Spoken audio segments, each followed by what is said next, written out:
जय भीम साथियों, इस समय हम हैं लखनऊ में।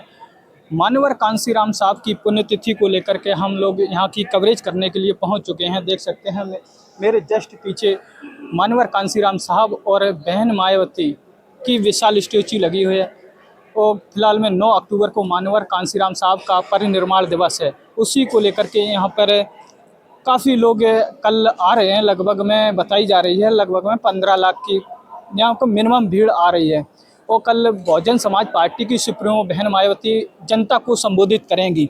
उसी को लेकर मेरे क्रम में एक हैं, उनसे बात करने वाली। जी, आपका नाम क्या है? किन्नर सोनू चोपड़ा। मैं विधानसभा डिस्ट्रिक्ट रोहतक हरियाणा की रहने वाली हूँ, सोशल एक्टिविस्ट। जी, क्या कहेंगी? मान्यवर कांसीराम साहब का परिनिर्वाण है कल, उसको लेकर के क्या व्याप्त है? देखो, कल 9 अक्टूबर को मान्यवर कांसीराम साहब का महापरिनिर्वाण दिवस है और लाखों की संख्या में हमारे बहुजन समाज के महापुरुषों को चाहने वाले उनके अनुयायी लाखों की संख्या में यहाँ उपस्थित होंगे और बहन कुमारी मायावती जी जनता को संबोधित करेंगी। मैं भी बहन कुमारी मायावती जी के दर्शन के लिए यहाँ उपस्थित हुई हूँ और आपको दिखाई दे रहा है 3-4 दिन पहले से ही ये एक महाकुंभ का आयोजन होने जा रहा है। आपने पता है कि यूपी में बीजेपी सरकार है और सेंटर में भी आए दिन SC ST OBC माइनॉरिटी के लोगों के साथ और बहन बेटियों के साथ एट्रोसिटी करती रही है। यहाँ पे छोटी छोटी बेटियों के साथ भी रेप, मर्डर, हत्या जैसे जघन्य अपराध होते रहे हैं। किसान भी सुरक्षित नहीं है, सेना का जवान भी सुरक्षित नहीं है। आए दिन SC ST OBC माइनॉरिटी के लोगों के साथ कहीं मॉब लीचिंग हो रही है, कहीं उनका मर्डर हो रहा, कहीं मूछें रखने पे। उन्नाव में भी एक कांड हुआ था। कुलदीप सेंगर जो यहाँ का MP था, उसने एक BJP का नेता, उसने एक बेटी के साथ रेप करके उसके पूरे परिवार को तबाह कर दिया, खत्म कर दिया था।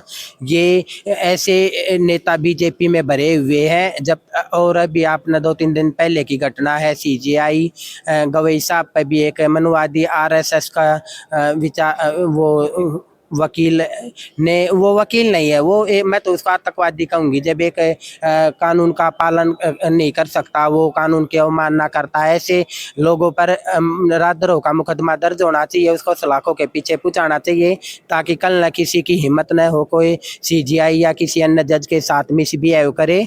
और ये संविधान को ख़त्म करना चाहते थे मनुवादी, लेकिन संविधान को तो ख़त्म नहीं कर पाई। लेकिन ये अभी ग्वालियर में भी मूर्ति का मामला होया था। 11 जून को वहाँ गई थी, तो वहाँ भी एक अनिल मिश्रा नाम का एडवोकेट है जो बाबा साहब को गाली देता है।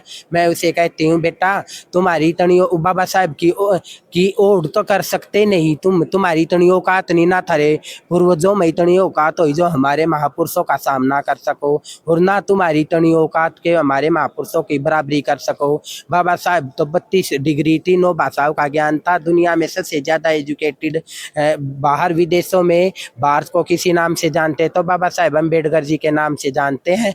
तुमने तो यहाँ भारत में भी और बाहर भी पाखंड फैलाया, लेकिन बाबा साहेब ने तर्क और साइंस को मानते थे और तर्क करना तुम्हें आता नहीं है। और वो भी अनिल मिश्रा जी बाबा साहेब को, हमारे महापुरुषों को, संविधान को आए दिन गालियाँ देता रहता, जहर समाज के प्रति उगलता रहता है।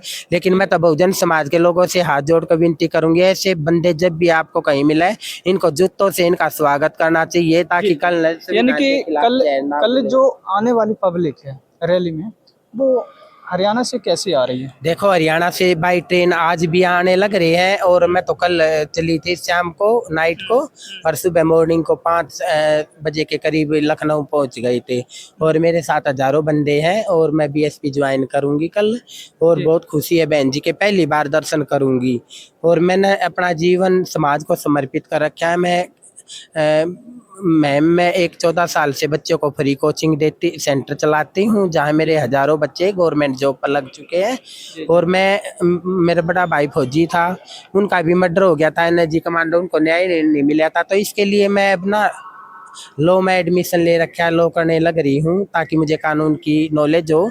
और जो अपने SC ST OBC किसी गरीब बेटी के साथ एट्रोसिटी होगा तो मैं उसकी आवाज़ बन सकूँ। तब तक के लिए बने रहिएगा। जय भीम साथियों।